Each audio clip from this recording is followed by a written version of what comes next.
Channel I সংবাদ আয়োজনে এবং পুরো সংবাদ জুড়ে আপনাদের সাথে আছি আমি উজমা হাসান। প্রিয় দর্শক, সংবাদের শুরুতেই জানিয়ে দিচ্ছি সিটিসেল সংবাদ শিরোনাম। ডিবি পরিচয়ে মাহমুদুর রহমান মান্নাকে আটকের অভিযোগে পরিবারের জিডি, আটকের অভিযোগ ডিএমপির অস্বীকার।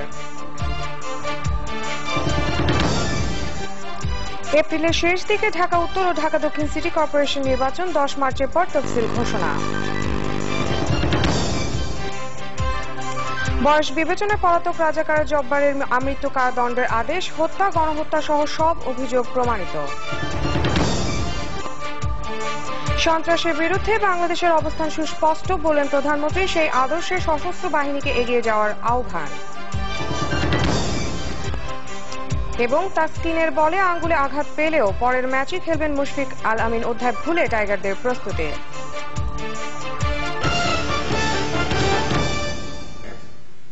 প্রিয় দর্শক, শুনছিলেন শিরোনাম, এবারে বিস্তারিত।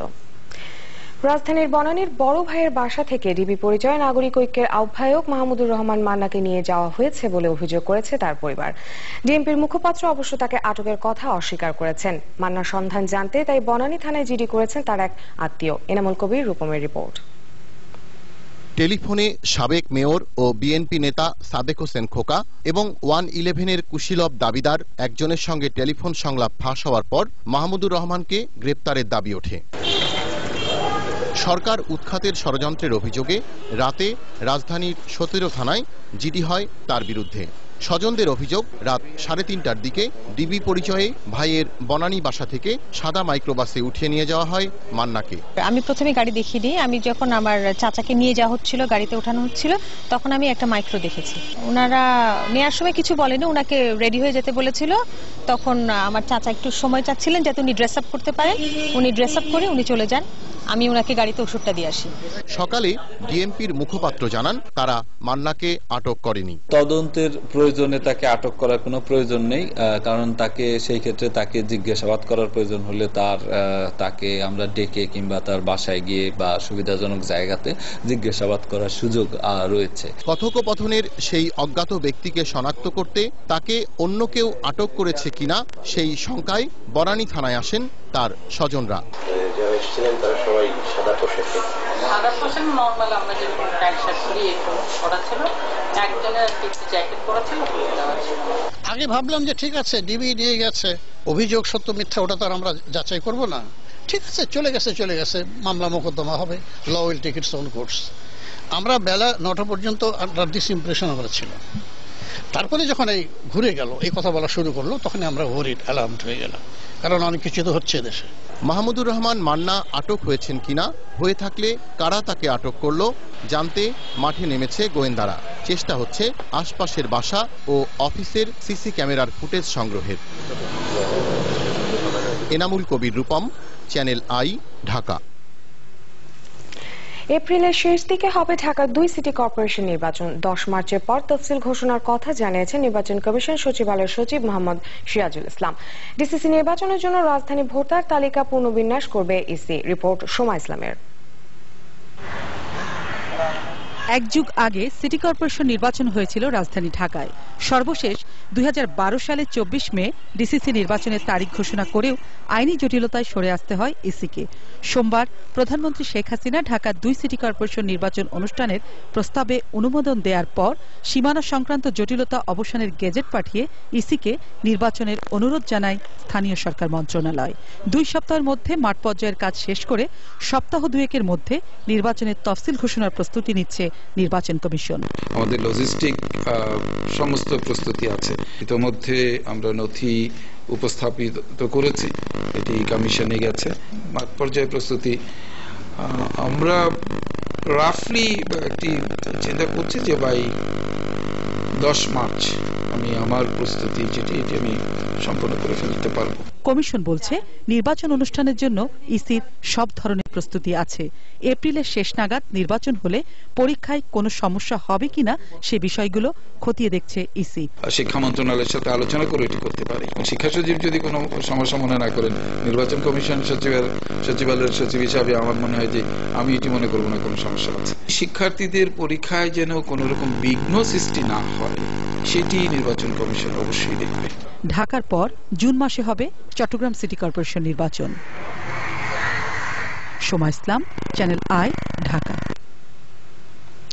মানবতা বিরোধী অপরাধে পিরোজপুরের মাঠবাড়িয়ার শান্তি কমিটির সভাপতি ও জাতীয় পার্টির পলাতক নেতা ইঞ্জিনিয়ার আব্দুল জব্বারকে আমৃত্যু কারাদণ্ডাদেশ দিয়েছেন আন্তর্জাতিক অপরাধ ট্রাইব্যুনাল ১। গণহত্যা, আটকের ৪ অভিযোগ মৃত্যুদণ্ডযোগ্য হলেও বয়সের বিবেচনায় ওই সাজা দেন আদালত।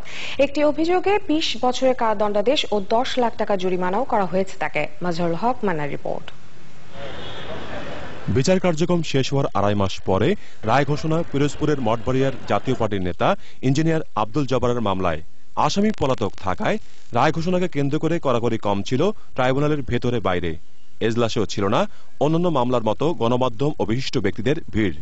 ১১টা ৫ মিনিটে ট্রাইব্যুনাল ১-এর সদস্য বিচারপতি আনোয়ারুল হক রায় পড়া শুরু করেন।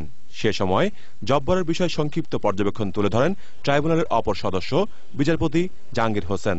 আজকের রায়ে বিশদভাবে মাননীয় ট্রাইব্যুনাল আলোচনা করেছেন, তার অবজারভেশনে তুলে ধরেছেন যে শান্তি কমিটি কি করে সশস্ত্র যে যুদ্ধ হয়েছে সেই যুদ্ধের একটি সশস্ত্র বাহিনী হিসেবে কাজ করেছে এবং তারই এজেন্ডা বাস্তবায়ন করে মঠবাড়িয়ার পিস কমিটির সভাপতি আজকের যিনি অপরাধী তিনি সে অপরাধগুলো সংঘটিত করেছেন।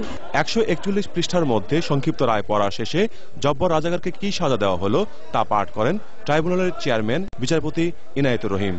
সবকটি অভিযোগই সন্দেহাতীতভাবে প্রমাণিত হয়েছে বলে রায়ে প্রদান করেছেন। চার্জ নম্বর 1, 2, 3 and 5 এই মোট 4টি চার্জে মৃত্যুদণ্ড যোগ্য হওয়া সত্ত্বেও তাকে শুধু বয়সের বিবেচনায় তাকে আমৃত্যু কারাদণ্ড প্রদান করেছেন এবং জোরপূর্বক ধর্মান্তরিতকরণের চার্জে তাকে 20 বছর কারাদণ্ড, সশ্রম কারাদণ্ড এবং তাকে 10 লক্ষ টাকা জরিমানা করেছেন এবং অনাদায়ে আরো 2 বছরের সশ্রম কারাদণ্ড প্রদান করেছে। এ রায়ে মানবতা বিরোধী অপরাধের অভিযোগে জাতীয় পার্টির দ্বিতীয় কোনো নেতাকে সাজা দেওয়া হলো।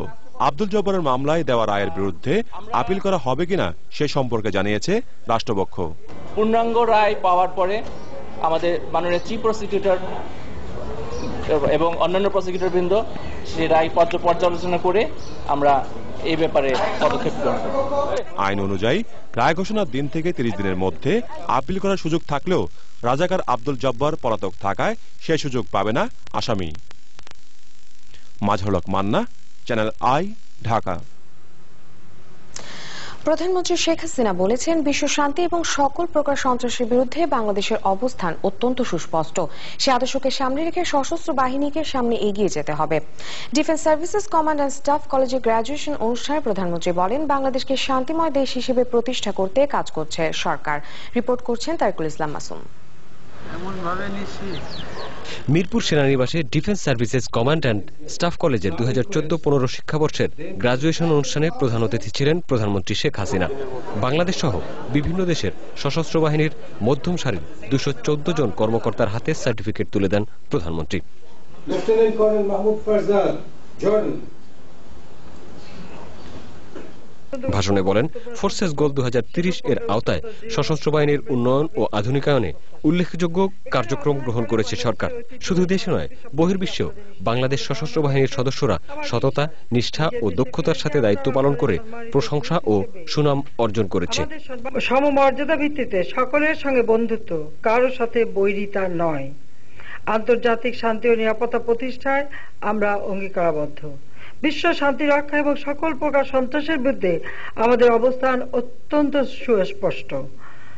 আর এই আদর্শকে সামনে রেখে আমাদের সশস্ত্র বাহিনীকে সামনের দিকে এগিয়ে যেতে হবে। আমাদের সম্পদের সীমাবদ্ধতা আছে, এটা ঠিক, কিন্তু এই সীমিত সম্পদ দিয়েই আমরা একটি যুগোপযোগী, দক্ষ, শক্তিশালী সশস্ত্র বাহিনী গড়ে তুলতে চাই। দুমেয়াদে 6 বছরে সরকারের দারিদ্র্য বিমোচন, শিক্ষা, স্বাস্থ্য ও সামগ্রিক অর্থনৈতিক উন্নয়নের চিত্র তুলে ধরে প্রধানমন্ত্রী বলেন, একটি উন্নত সমৃদ্ধ দেশ গড়া এবং সাধারণ মানুষের জীবনমান উন্নয়নে নিরলস কাজ করছে তার সরকার। জাতীয় জীবনের সর্বক্ষেত্রে সুশাসন প্রতিষ্ঠা করে সাধারণ মানুষের ভাগ্য উন্নয়নই আমাদের মূল লক্ষ্য। অনিয়ম, দুর্নীতির প্রশ্নে আমরা কাউকে ছাড় দেইনি। আইনের শাসন প্রতিষ্ঠায় সর্বাত্মক প্রচেষ্টা নেওয়া হয়েছে। এখনকার শিশু আগামী দিনে যেন একটা উন্নত জীবন পায়, সুন্দর জীবন পায়, আস্থা বিশ্বাসের সাথে বাঁচে এবং সুন্দর একটা ভবিষ্যৎ পায়। সেই সুন্দর ভবিষ্যৎটা গড়ে তোলার জন্যই আমাদের সকল কার্যক্রম। অনুষ্ঠানে জাতীয় সংসদে বিরোধী দলীয় নেতা বেগম রওশন এরশাদ সহ বিভিন্ন দেশের কূটনীতিক ও পদস্থ কর্মকর্তারা উপস্থিত ছিলেন। তারিকুল ইসলাম মাসুম, চ্যানেল আই, ঢাকা। এবার বিশ্বকাপ ক্রিকেট প্রসঙ্গ।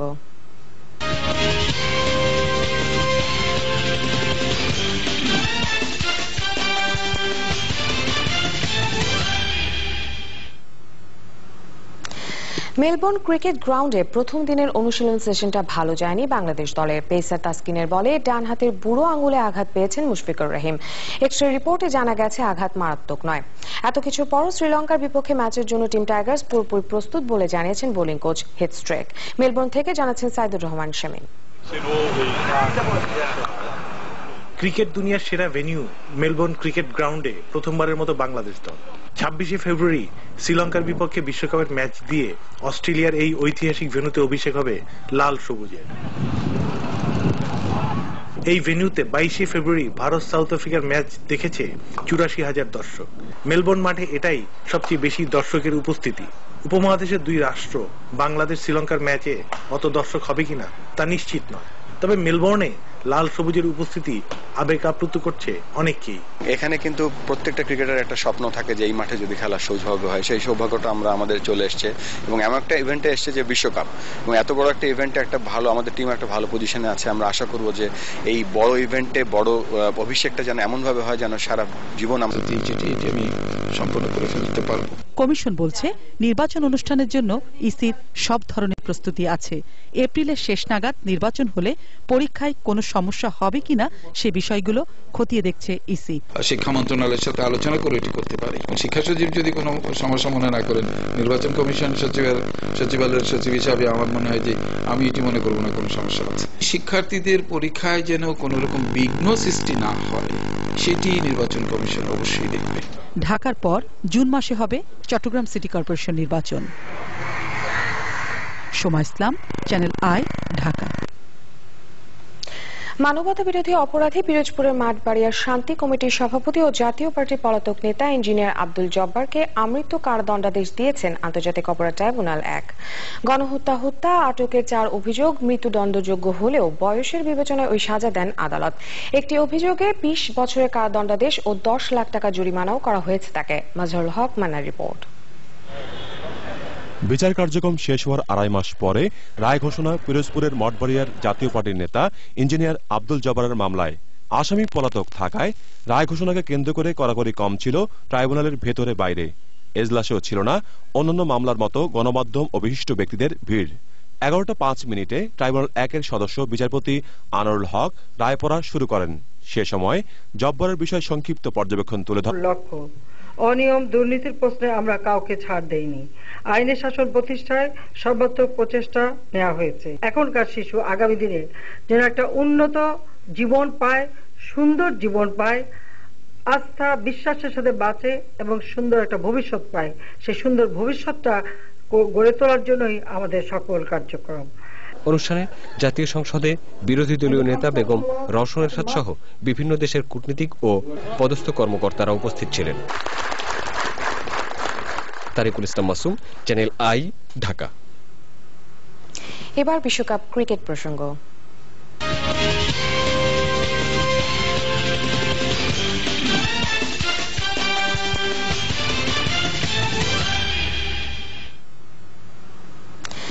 মেলবোর্ন ক্রিকেট গ্রাউন্ডে প্রথম দিনের অনুশীলন সেশনটা ভালো যায়নি বাংলাদেশ দলের। পেসার তাসকিনের বলে ডান হাতের বুড়ো আঙুলে আঘাত পেয়েছেন মুশফিকুর রহিম। এক্সরে রিপোর্টে জানা গেছে আঘাত মারাত্মক নয়।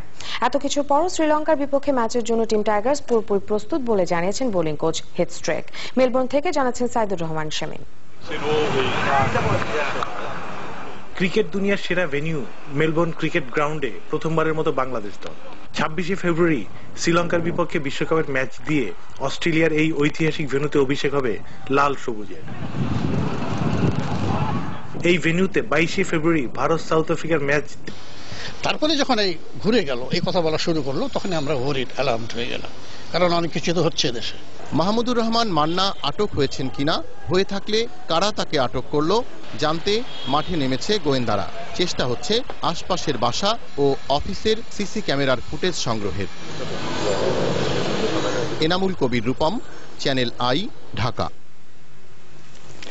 এপ্রিলের শেষ দিকে হবে ঢাকার 2 সিটি কর্পোরেশন নির্বাচন। 10 মার্চের পর তফসিল ঘোষণার কথা জানিয়েছেন নির্বাচন কমিশন সচিবালয়ের সচিব মোহাম্মদ সিরাজুল ইসলাম। ডিসিসি নির্বাচনের জন্য রাজধানী ভোটার তালিকা পুনর্বিন্যাস করবে ইসি। রিপোর্ট সোমা ইসলামের। এক যুগ আগে সিটি কর্পোরেশন নির্বাচন হয়েছিল রাজধানী ঢাকায়। সর্বশেষ 2012 সালের 24 মে ডিসিসি নির্বাচনের তারিখ ঘোষণা করেও আইনি জটিলতায় সরে আসতে হয় ইসিকে। সোমবার প্রধানমন্ত্রী শেখ হাসিনা ঢাকার 2 সিটি কর্পোরেশন নির্বাচন অনুষ্ঠানের প্রস্তাবে অনুমোদন দেওয়ার পর সীমানা সংক্রান্ত জটিলতা অবসানের গেজেট পাঠিয়ে ইসিকে নির্বাচনের অনুরোধ জানায় স্থানীয় সরকার মন্ত্রণালয়। 2 সপ্তাহের মধ্যে মাঠ পর্যায়ের কাজ শেষ করে সপ্তাহ দুয়েকের মধ্যে নির্বাচনের তফসিল ঘোষণার প্রস্তুতি নিচ্ছে নির্বাচন কমিশন। আমাদের লজিস্টিক সমস্ত প্রস্তুতি আছে। ইতোমধ্যে আমরা নথি উপস্থাপিত করেছি, এটি কমিশনে গেছে।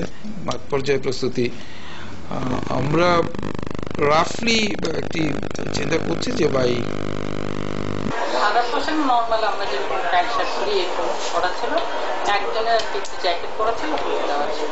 আগে ভাবলাম যে ঠিক আছে ডিবি নিয়ে গেছে, অভিযোগ সত্য মিথ্যা ওটা তো আর আমরা যাচাই করব না, ঠিক আছে চলে গেছে, মামলা মোকদ্দমা হবে, law will take its own course.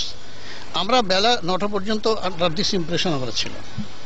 তারপরে যখন এই ঘুরে গেল এই কথা বলা শুরু করলো তখন আমরা ওয়ারিড অ্যালার্মড হয়ে গেলাম, কারণ অনেক কিছু তো হচ্ছে দেশে। মাহমুদুর রহমান মান্না আটক হয়েছেন কিনা, হয়ে থাকলে কারা তাকে আটক করলো জানতে মাঠে নেমেছে গোয়েন্দারা। চেষ্টা হচ্ছে আশপাশের বাসা ও অফিসের সিসি ক্যামেরার ফুটেজ সংগ্রহের। Enamul Kabir Rupam, channel I, Dhaka. এপ্রিলের শেষ দিকে হবে ঢাকার 2 সিটি কর্পোরেশন নির্বাচন। 10 মার্চের পর তফসিল ঘোষণার কথা জানিয়েছেন নির্বাচন কমিশন সচিবালয়ের সচিব মোহাম্মদ সিরাজুল ইসলাম।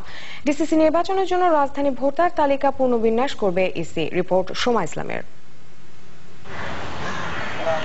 এক যুগ আগে সিটি কর্পোরেশন নির্বাচন হয়েছিল রাজধানী ঢাকায়। সর্বশেষ 2012 সালের 24 মে ডিসিসি নির্বাচনের তারিখ ঘোষণা করেও আইনি জটিলতায় সরে আসতে হয় ইসিকে। সোমবার প্রধানমন্ত্রী শেখ হাসিনা ঢাকার 2 সিটি কর্পোরেশন নির্বাচন অনুষ্ঠানের প্রস্তাবে অনুমোদন দেওয়ার পর সীমানা সংক্রান্ত জটিলতা অবসানের গেজেট পাঠিয়ে ইসিকে নির্বাচনের অনুরোধ জানায় স্থানীয় সরকার মন্ত্রণালয়। 2 সপ্তাহের মধ্যে মাঠ পর্যায়ের কাজ শেষ করে সপ্তাহ দুয়েকের মধ্যে